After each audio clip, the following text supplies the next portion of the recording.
All right, thanks everyone for coming. I really appreciate everyone being here today. It's a Tuesday, 5 o'clock. Most people want to go home, but thank you for taking an hour of your time to learn about this important topic. I was expecting more veterans today. We'll see if some people show up, but this is a lecture targeted towards journalism students and members of the media.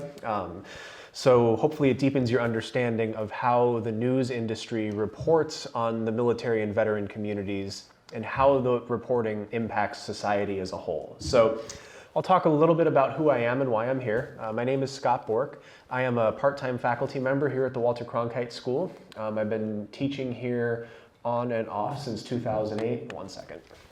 I'm gonna move this monitor out of the way. I'm also the communications director for a local veterans nonprofit. I have been doing that for about a year. I really enjoy it. And I report on military and veterans issues part-time as a freelancer. And I know Dr. Gilpin's not in the audience, but she took that photo of me with my eyes closed, and it's the only photo that exists of me presenting research until today, hopefully. So. I'm a veteran of the United States Navy. I was in from 2009 until 2014 as a videographer and public affairs NCO. I was stationed in Japan, Afghanistan, and then Virginia for 9 months. And the reason I do this, the reason I got into this field and the reason I do this research is something that happened to me in 2015. I had just gotten out of the Navy and I went to a grocery store in Flagstaff wearing my Navy sweatshirt. And this guy comes up to me and asked me if I served under President Obama.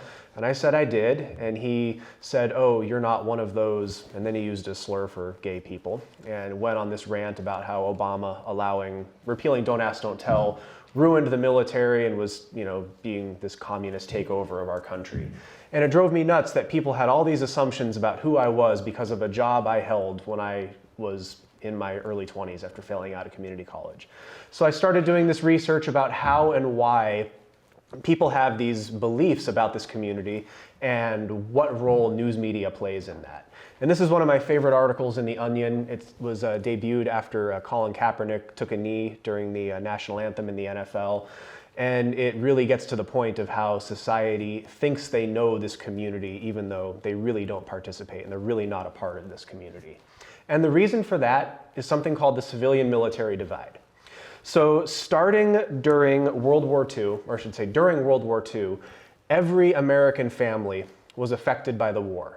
Whether they had a father, a brother, a son, somebody go serve, somebody die, and even if they didn't have somebody who served, they were affected by rationing. They had to ration coffee, sugar. They weren't allowed to drive more than a few miles a week because of gas rationing. So the war directly impacted every member of society during World War II. Vietnam was less so. During the Vietnam War, there was the draft, but at that point, if you had money or family connections, you could buy your way out of the draft. Either, get a cushy gig in the National Guard or have your doctor write a note saying you were medically unfit. So families were not as universally affected by the Vietnam War. And then when the draft was abolished in 1973, military service became all volunteer and it became an insular community that affected only a small number of Americans. And since then, Americans have really not been asked to do much for national defense beyond support the troops. And we'll talk a little bit about that in a few minutes. In 2020, 33% of young adults had an immediate family member who served in the military. So how many young adults in here had an immediate family member serve in the military, excluding my family? Okay, so 1. So that's even less than 33%. So in this room, there is only one person who, if you don't mind me asking, who is your immediate family member? My grandpa. Okay, when was he in? He was in the Air Force for the Vietnam War. Okay, so before you were alive? Yeah. Okay, yeah. So unfortunately, this statistic refers to people who had an immediate family member serve in the military while they were alive, because that gives you that secondhand knowledge of what it means and what the lifestyle is like. You're dealing with the deployments, you're going through military service with your family member. And in 2020, almost 80% of Army recruits had an immediate family member serve in the military. So what that means is the burden of military service, something that is supposed to be a societal duty, is falling onto the shoulders of an ever-decreasing number of American families. And so you have a ton of people, like everybody in this room, who has no first or second-hand understanding of military service. And so that is how stereotypes get created. And because this is a journalism school where we're creating news, those stereotypes have the ability to go a lot further because we're creating the news. So during the initial invasion of Iraq 20 years ago in 2003, there was this slogan, "We're at war, America's at the mall." After 9/11, the only thing that Americans were asked to do to support the war effort was to, number one, put a support the troops sticker on your car, and number two, go out and consume.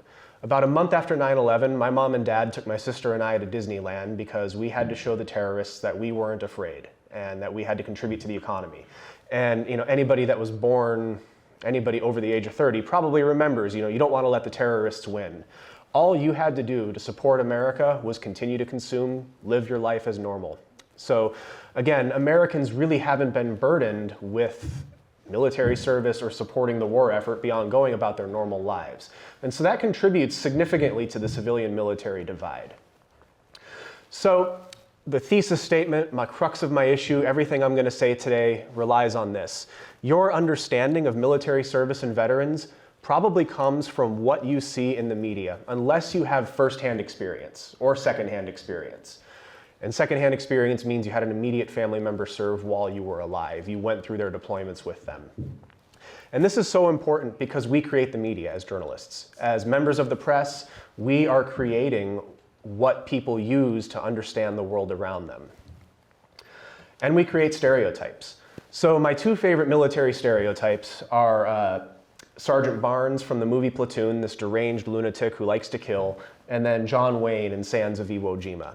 But news is where the stereotypes really come from, because everyone knows movies aren't real. TV isn't real. It has that veil of being fake. I think I keep kicking the podium or something. Anyway, it has that veil of being fake. News is presented as truth. News is what people form their understanding of the world based on. And because military service or military experience is so underrepresented in American newsrooms, stereotypes can really cultivate there. So according to the the Department of Veterans Affairs, about 7% of Americans have firsthand military service, but only about 2% of media employees have military service. So you can see there is a vast underrepresentation of this community in American newsrooms. And so this is how stereotypes are created. Walter Lippmann is considered the father of stereotype research. In his book, Public Opinion from 1922, he basically describes stereotypes as the way we fill in gaps in our knowledge.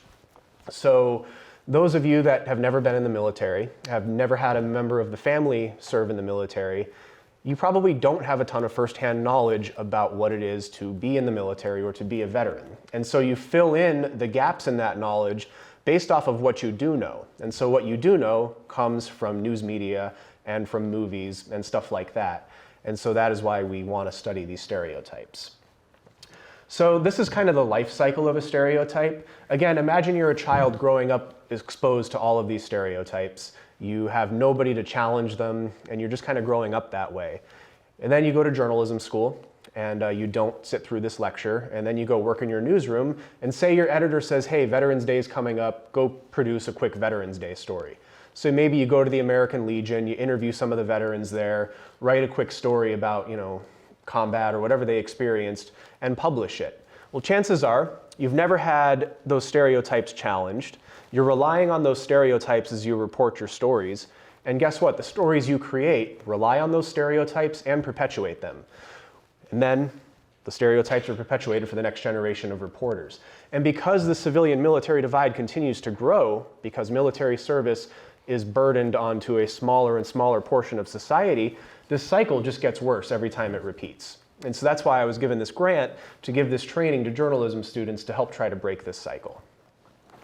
So let's talk about some of the most common stereotypes and why these stereotypes are actually harmful and impactful. The first one is the stereotype of heroes. Basically, this is the most common one, and it portrays military service as inherently heroic. It is something that you do that is inherently heroic just by showing up. And whenever a veteran does something positive, do y'all remember that mass shooting at the nightclub in Colorado Springs last year where the guy that stopped it, he disarmed the shooter, he was a veteran, and it was portrayed that he was heroic just because his military service trained him for that. The fact is, fewer than 10% of people who ever serve in the military ever fire their weapons in combat. And since 9/11, there have been fewer than 1,000 medals awarded for heroism. So I know I'm kind of treading on dangerous ground here saying that military service isn't inherently heroic, but if you ask veterans, they'll say, no, what I did wasn't heroic, I just did my job. And so there's some data that backs this up. There was a study done by researchers Krebs and Ralston. They asked civilians, why do people join the military? And they asked veterans, why did you join the military? And so civilians, it breaks down on political lines. Conservatives tend to believe that civilians or people join the military for intrinsic values like patriotism, service, love of country, things like that. People on the political left tend to believe that people join the military due to economic reasons, due to social reasons, or that it's like a last resort for people needing to escape desperate circumstances. Both are right, both are wrong. The veterans that were included in this survey said they joined for extrinsic reasons like pay and benefits, the health care, the GI Bill, the VA mortgage, job stability. You're guaranteed a paycheck on the 1st and the 15th, and it's a pretty good paycheck. Travel and adventure and the kind of masculine urge to prove yourself in combat. Great job training to escape a negative situation at home. And then again, as we see, that family history of military service that keeps showing up. So neither of the conservative or liberal civilians are inherently right or wrong. Obviously, there are other ways to get pay and benefits, job stability, travel and adventure, and all of that stuff. And you're probably not joining the military if you don't like the US or if you think that the US military is this colonial organization. You know, you have those intrinsic values matched up with your extrinsic values. And so more researchers did another study on how veterans feel about news coverage that portrays them as heroes. And this kind of gets into why this coverage can be problematic. The 33-year-old male combat veteran on the left said, we stunt an individual's transition to identity and purpose after military service by just framing them as heroes. When you go through, the early 20s, late teens, early 20s, being told you're a hero, then all of a sudden you get out and you're working, my first job after I got out of the military was stocking produce at Whole Foods. It was a great job, but you kind of lose your sense of purpose after that. And being told you're this hero, well, all of a sudden I'm a grocery store clerk at 24, what am I doing? It stunts that ability to achieve purpose. Another thing we see is coverage that shows the heroic return. You'll get like these homecoming videos and things like that. That is just the start of the process. It frames the homecoming as the end of the process, but it really is the beginning of the much longer process of processing what happened to you while you're in the military and becoming a civilian again. And then the last example is actually a person I interviewed for a feature I did over at KJZZ. Dustin Logan served in Iraq, had severe PTSD, but was convinced he didn't need treatment because everybody said he was this resilient hero. And heroes don't need treatment. I'm stronger than that. I'm better than that. I'm a hero. He wasn't like praising himself or like worshiping himself. He just was responding to how everybody reacted to him. And it wasn't until he punched his wife that he was like, okay, I need help. I'm not this resilient hero that everyone's making me out to be. The next stereotype is victims.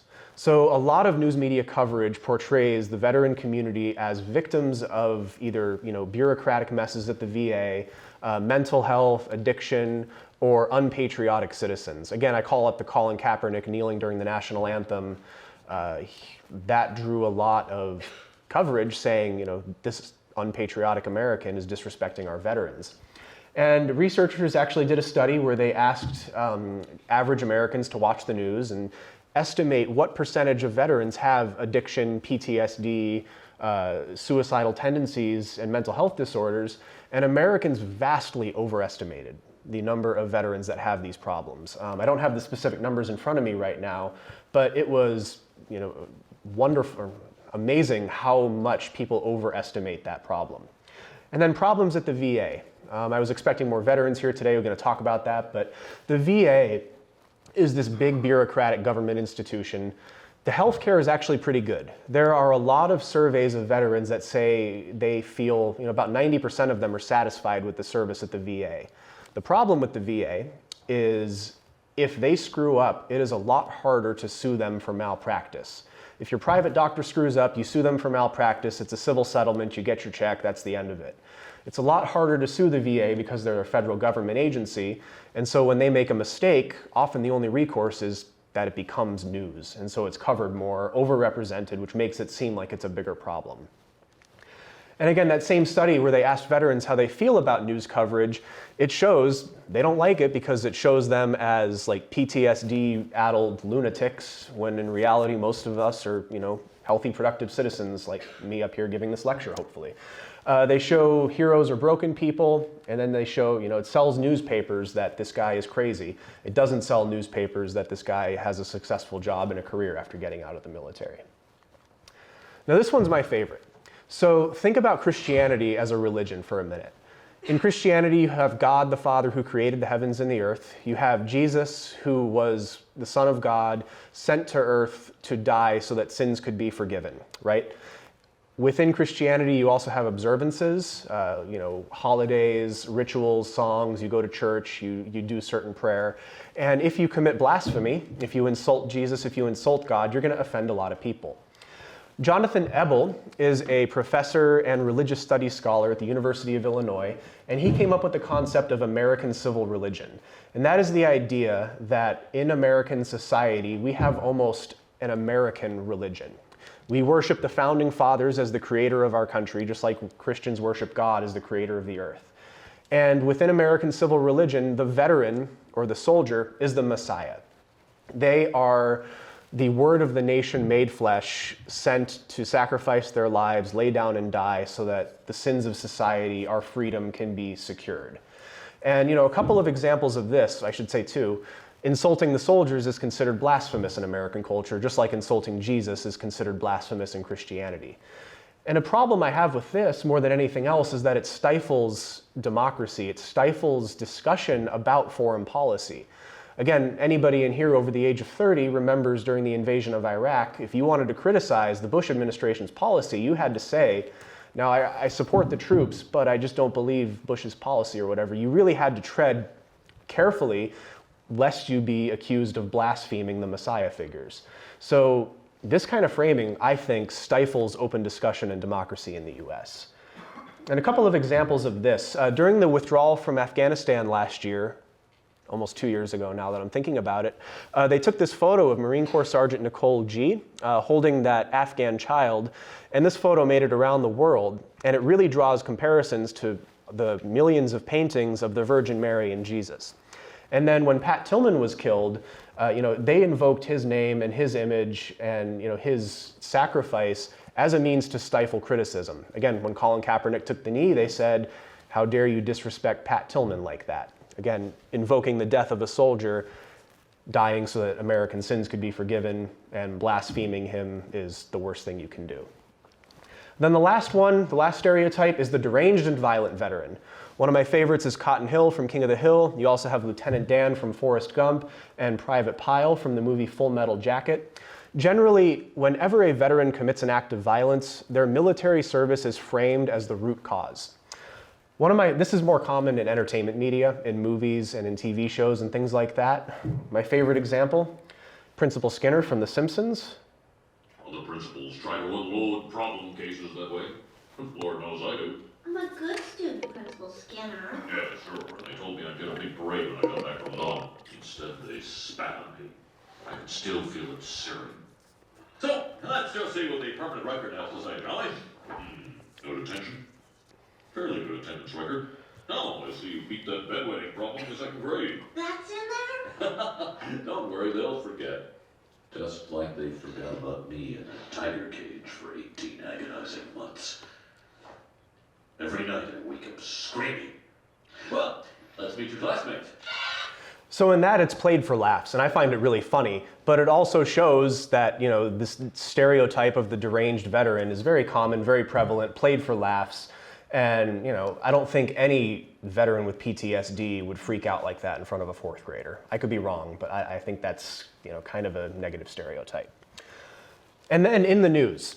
So again, I said anytime a veteran commits an act of violence, their military service is framed as the root cause, even if it really had nothing to do with it. Excuse me. as far as I remember, the gentleman, the veteran who tried to target power stations, spent like 2 years in the reserves in the 1980s, really has nothing to do with what he did relating to that.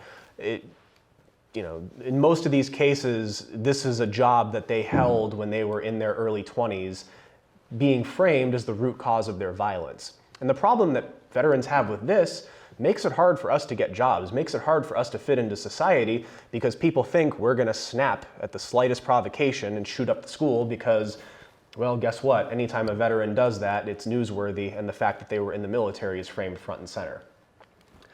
So, a couple of ways you can avoid these stereotypes in your reporting. Number one, reframe questions about combat. Again, keep in mind that fewer than 10% of people in the military saw combat, and it is significantly overrepresented in coverage. So instead of saying, did you deploy, did you see any action, instead just, what were your deployments like? What did you do? What did you do when you're deployed? Did your deployment influence your beliefs in any way? I don't know a single veteran who didn't have their entire worldview changed by going on deployment. It is not even just a life-changing experience from seeing combat, it just changes who you are fundamentally. You can kind of see, I won't get into my personal story too much, but I'm a completely different person. I saw my sister over there nodding.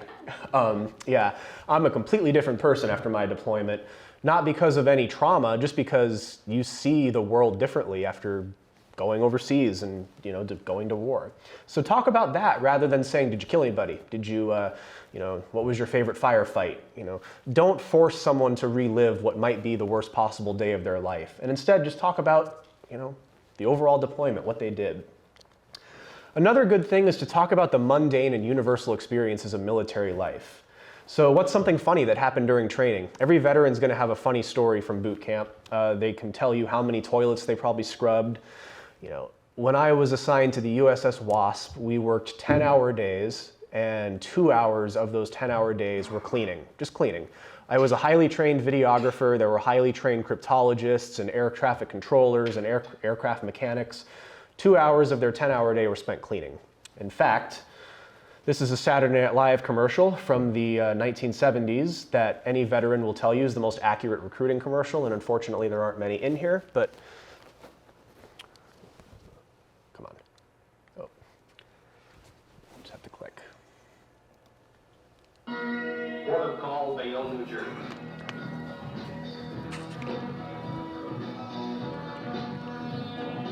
The Navy Adventure.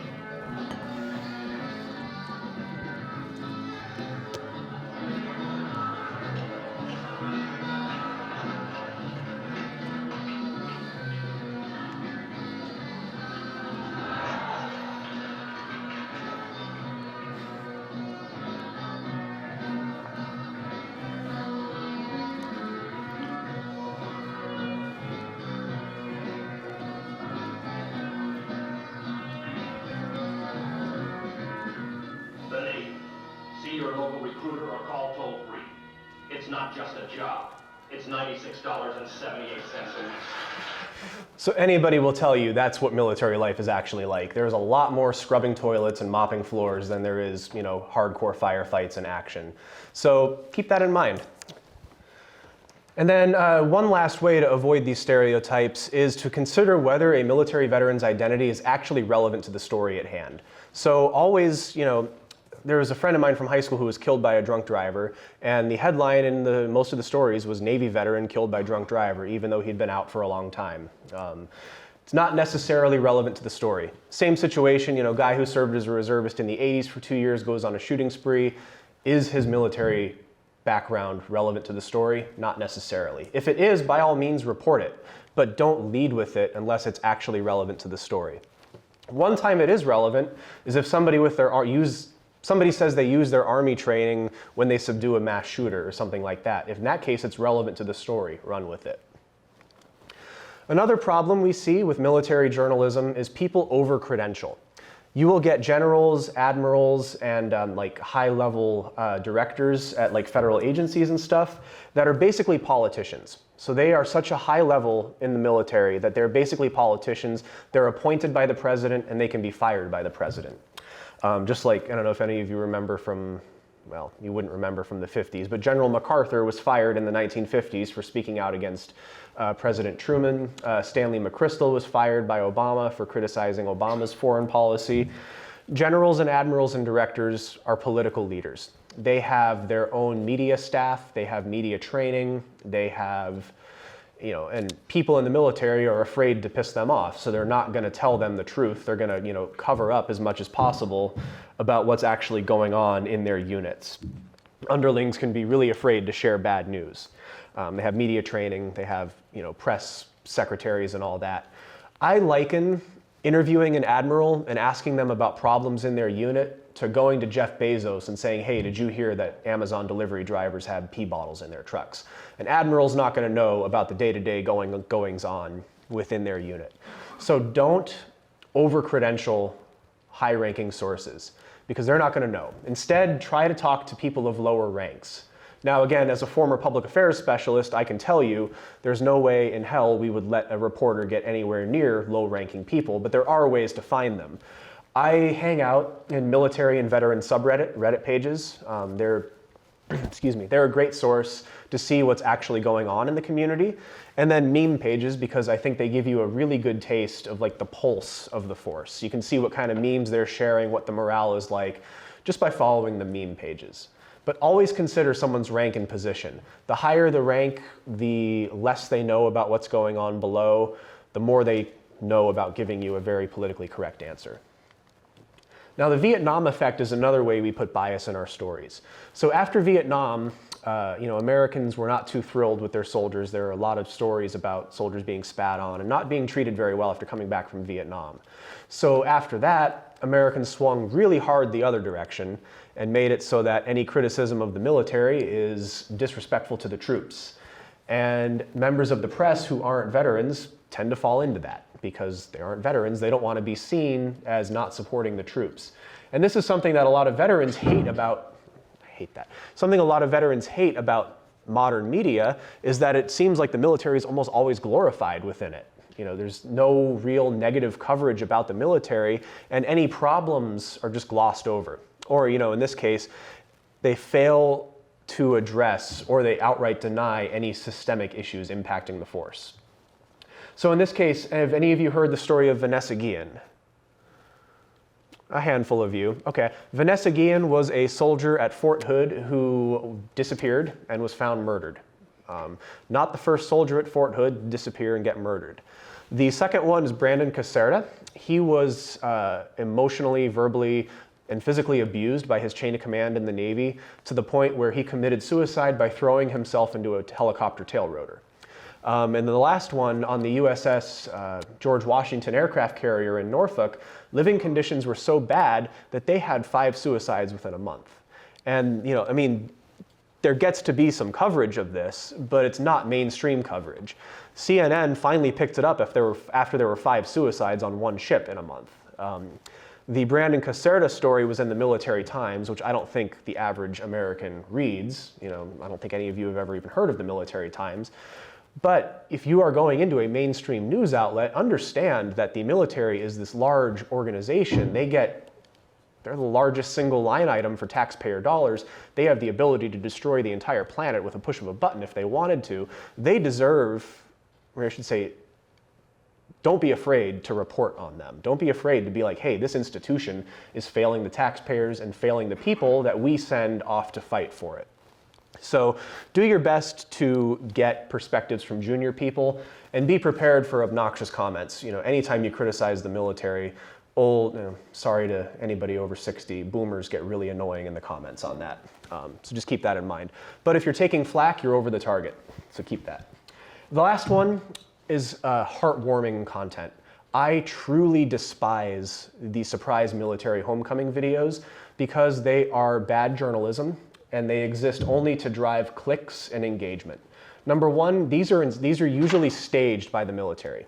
They are staged as a made-for-TV event to distract from any critical coverage that the reporter might make about that deployment.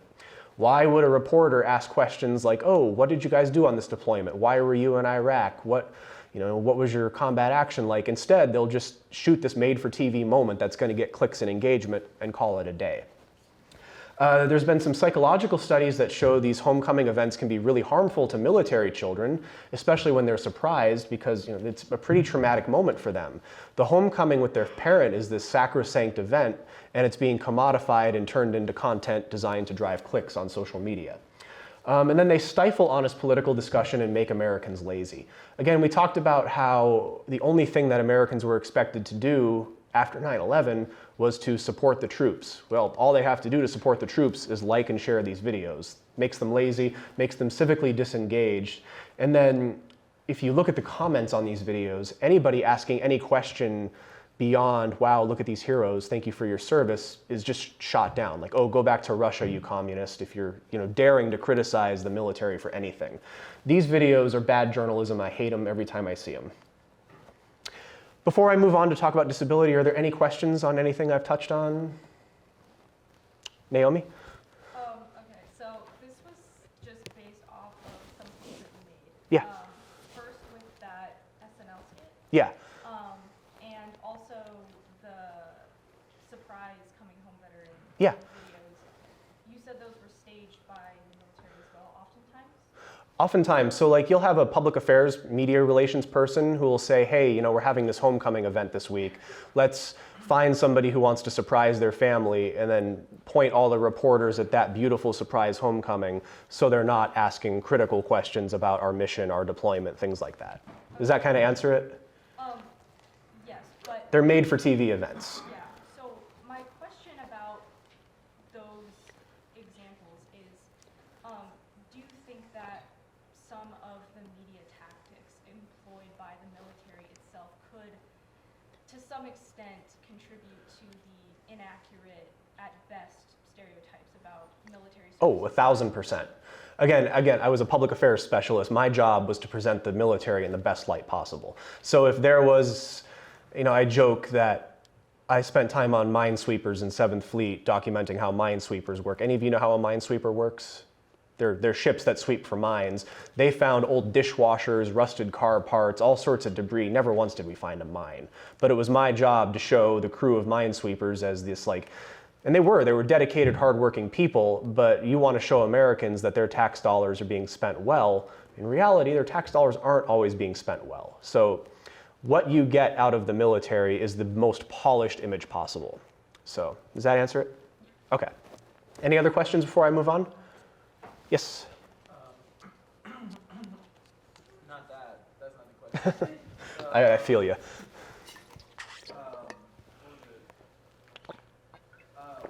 When was probably this, sentimental commodification? When did it start? Definitely after 9/11. 9/11 was a turning point in civil-military relations. It was the first significant all-volunteer war. Before that, you had the Desert Storm, but that was a very quick, small, limited conflict. The global war on terror and the war in Iraq were the first all-volunteer conflicts in U.S. history. And so, on one hand, you kind of had to drum up civil support for that because, trying to think of a way to word this. You had to drum up civil support for the volunteers without, turning public opinion against it. But 9/11 was the big turning point for that. Any other questions before I move on? Yes? The pre-9/11 examples? Because everyone needs practice. I'm sorry, practice. Making, polishing an image. Any forerunners? Okay, so a forerunner of this polished image, you all are probably too young to remember when Vietnam POWs were returned home. The Vietnam POW homecomings were heavily staged events. The military, invited the media to it. They orchestrated everything. They had marching bands. They had everything. And they, had the POWs march down the stairs of the aircraft to, large returns. That's not to say they didn't deserve a hero's welcome. Those guys went through hell. I couldn't have done it. But it was a staged event designed to show that the U.S. military has it under control, present the best polished image possible. And even during World War II, American military propaganda goes back hundreds of years. It goes back to the Revolutionary War, even recruiting posters, the I want you for the U.S. Army. It is all designed to present the best image. And I don't mean that to say the military is a bad place, you just have to be critical of what you see from it. Yes? Was there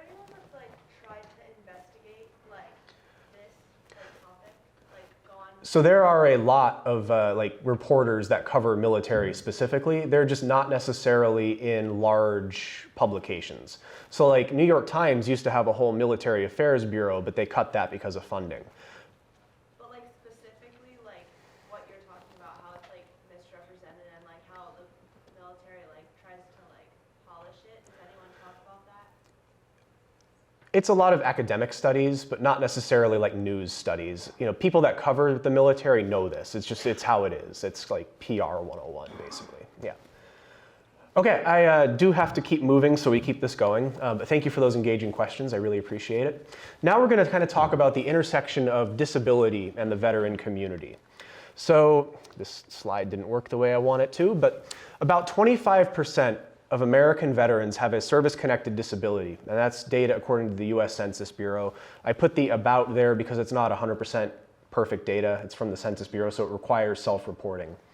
About 7.5% of those service-connected disabilities were sustained in combat operations. That doesn't mean that they were wounded by enemy action. I know a guy that had a heavy pack on, jumped out of the back of his truck, and fractured a disc.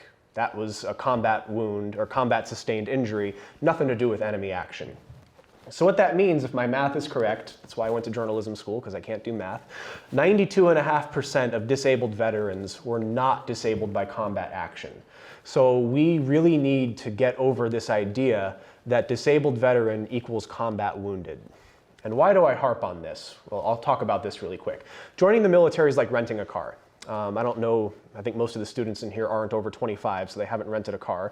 But when you rent a car, you do this like damage walkthrough when you rent the car, and then you take it out for, you know, whatever you're renting it for, and then when you return it, you do the same damage walkthrough. And any damage that was on the car that wasn't on the initial walkthrough, you have to pay for.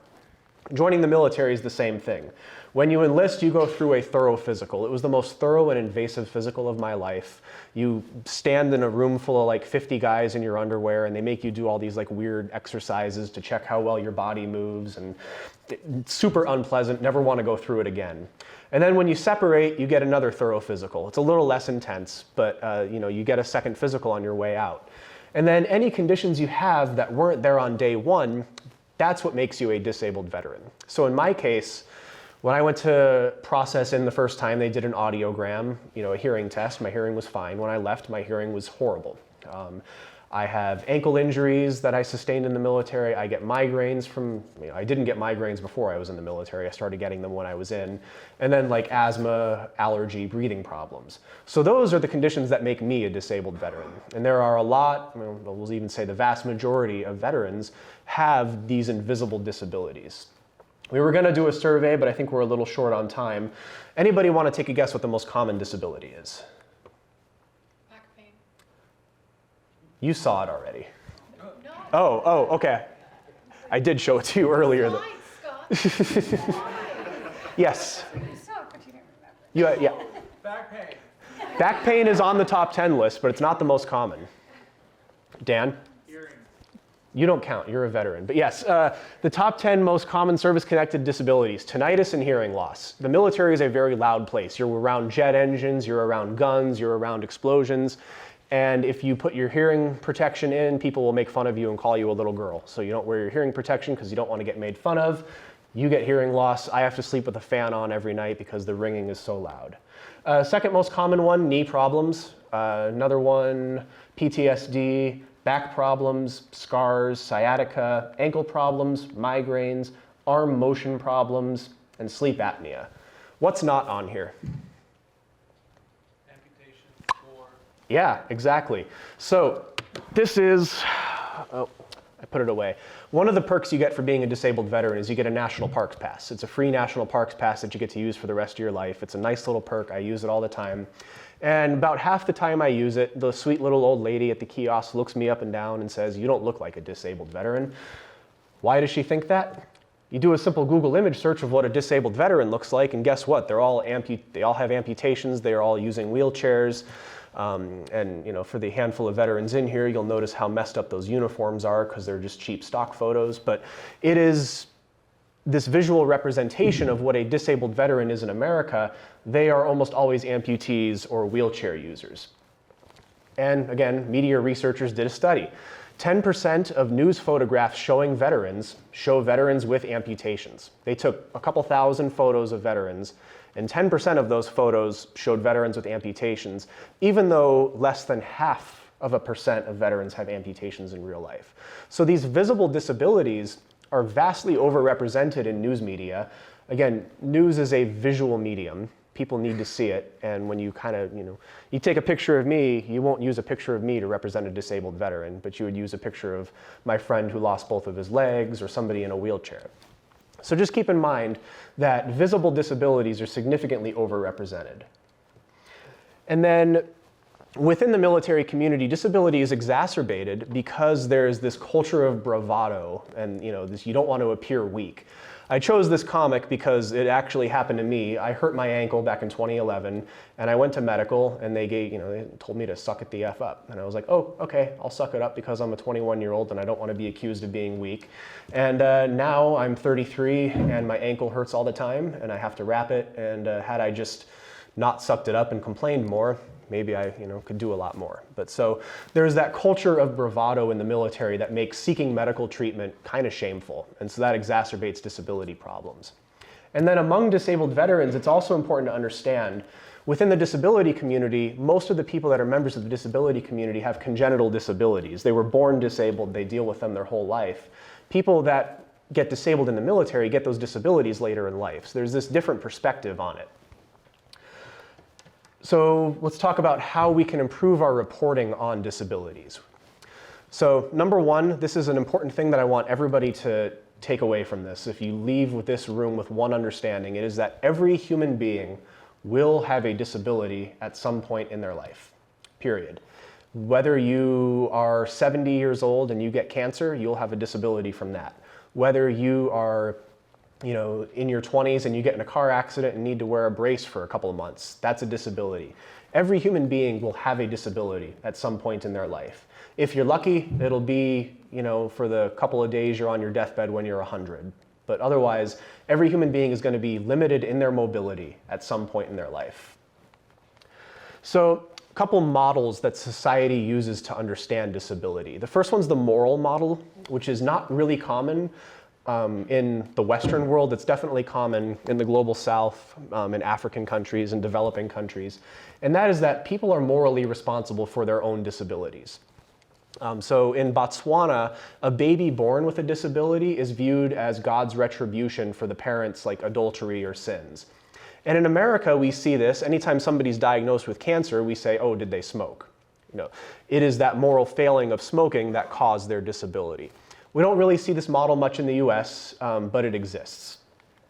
The second model is the medical model of disability. That treats disability as a problem caused by a disease or a trauma. And the focus is on treating or curing that disability. Disability is a problem, let's fix that problem, let's fix that person. That person is broken, let's fix them. The model that disability advocates like to use is the social model. And that is that disability is not a problem with the person, it's the problem with the environment. So a wheelchair user is not disabled by their condition, they're disabled by the fact that society has stairs. So this is a little infographic to kind of narrow it down, make it simple. The medical model says her impairment is a problem, they should cure her. The social model says the stairs are a problem, they should build the ramp. So disability advocates are big on the social model because there's nothing wrong with having a disability. The problem is that society was built to not accommodate you. And then this is Stella Young. She is a disability advocate and speaker from Australia. And there's that saying, the only disability in life is a bad attitude. She hates that because, again, no amount of smiling at stairs is going to turn them into a ramp, and no amount of radiating positive energy at a bookshelf is going to turn those books into Braille. Society is what creates disability.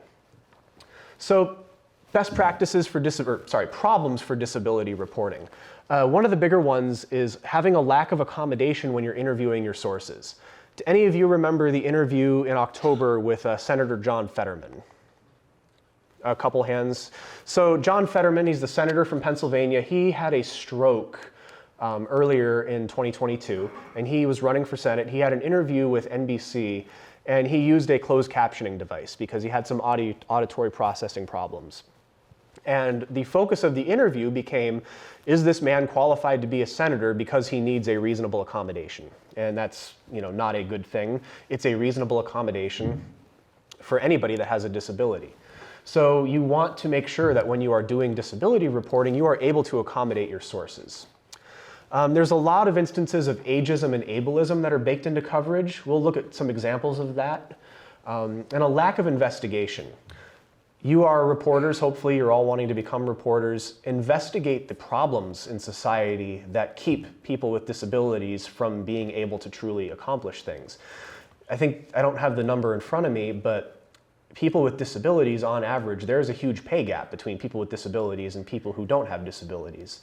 Investigate why that's a thing. Why are companies not able to accommodate? Why are organizations not able to support people with disabilities so that they can achieve full employment? Objectification. I'll show you a couple of examples of objectifying people with disabilities as well as inspiration porn.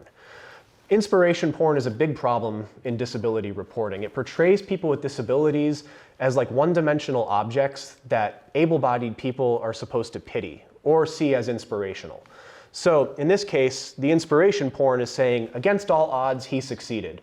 When in reality, no, that guy, I believe that's Oscar Pistorius, he trained for years to win that gold medal. He put in a lot of effort, more than any of us, unless there's a gold medal track star in here that I don't know. He did something that none of us could do. Inspiration porn is when you take a person with a disability and put them on a pedestal for doing something completely normal. I think about my friend who lost his legs in Afghanistan. He got a job as a web designer. And everyone was like, what a brave hero getting a job as a web designer after losing your legs. And it's like, no, web designer, that's a job anybody can do. His disability has nothing to do with that. He's also a professional skateboarder. That is cool, right? Professional skateboarder with no legs. That is not inspiration porn. That's just a cool story, I think. So it's a fine line to tread, but the general gist of this is, if it is a story about a disabled person doing something that anybody can do, you are treading on inspiration porn, and you shouldn't do that. So another example of problems are the objectification. In this first one, it is basically saying, look, he asked her to prom even in her condition. Like and share equals respect, right? Anybody want to take a guess what the problem with that is? Yes? Yeah, this just exists to show pity on that person. It doesn't tell her story. It doesn't do anything to show her perspective. If anything, it's like, look at this hero taking pity on that I hate to use this word, on that cripple, but that's kind of what the picture implies. It objectifies that person and turns them into an object of pity.